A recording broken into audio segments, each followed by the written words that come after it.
Nibbana. This process of birth and death continues ad infinitum until this flux is transmuted. So to say, to Nibbana Dhatu, the ultimate goal of Buddhists. The Pāli word Nibbana, Sanskrit word is nirvana, is formed of nir and vana. Nir is a negative particle, and vana means lusting or craving.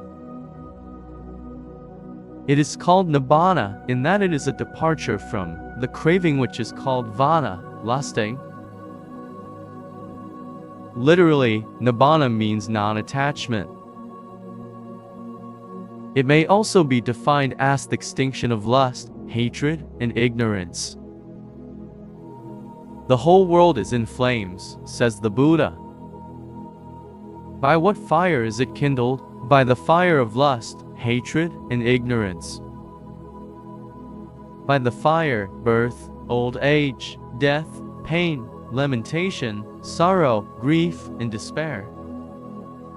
It is kindled. It should not be understood that Nibbana is a state of nothingness or annihilation, owing to the fact that we cannot perceive it with our worldly knowledge.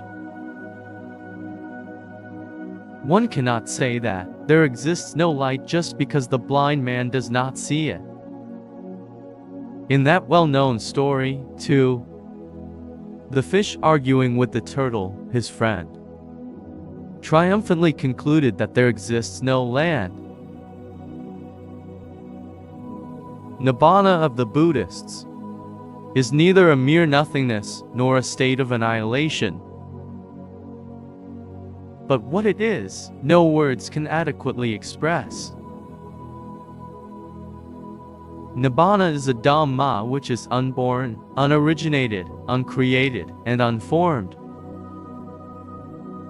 Hence it is eternal, duva, desirable, subha, and happy, sukha. In Nibbana, nothing is eternalized, nor is anything annihilated besides suffering. According to the books, references are made to Nibbana as Sopadisa Sa and Anupadisa Sa. These, in fact, are not two kinds of Nibbana, but the one single Nibbana, receiving its name according to the way it is experienced before and after death. Nibbana is not situated in any place, nor is it a sort of heaven where a transcendental ego resides.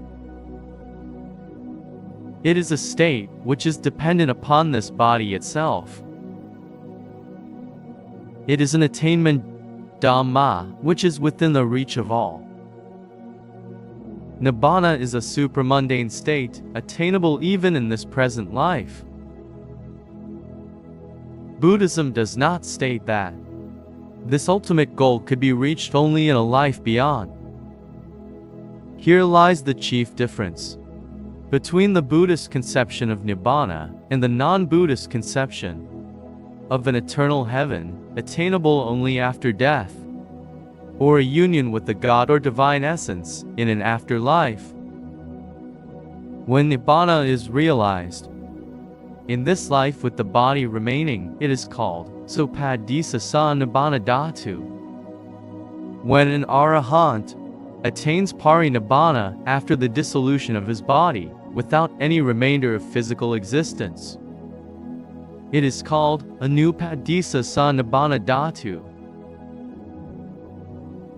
In the words of Sir Edwin Arnold, if any teach nirvana is to cease, say unto such they lie. If any teach nirvana is to live, say unto such they err. From a metaphysical standpoint, Nibbana is deliverance from suffering. From a psychological standpoint, Nibbana is the eradication of egoism. From an ethical standpoint, Nibbana is the destruction of lust, hatred, and ignorance. Does the Arahant exist or not after death? The Buddha replies, The Arahant who has been released from 5 aggregates is deep, immeasurable like the mighty ocean. To say that he is reborn would not fit the case. To say that he is neither reborn nor not reborn would not fit the case. One cannot say that an Arahant is reborn, as all passions that condition rebirth are eradicated.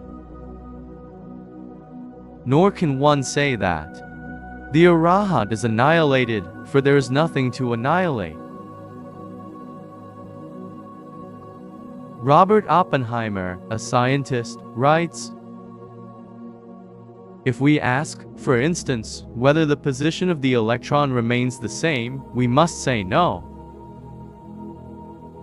If we ask whether the electron's position changes with time, we must say no. If we ask whether the electron is at rest, we must say no. If we ask whether it is in motion, we must say no." The Buddha has given such answers when interrogated as to the conditions of man's self after death, but they are not familiar answers from the tradition of the 17th and 18th century science.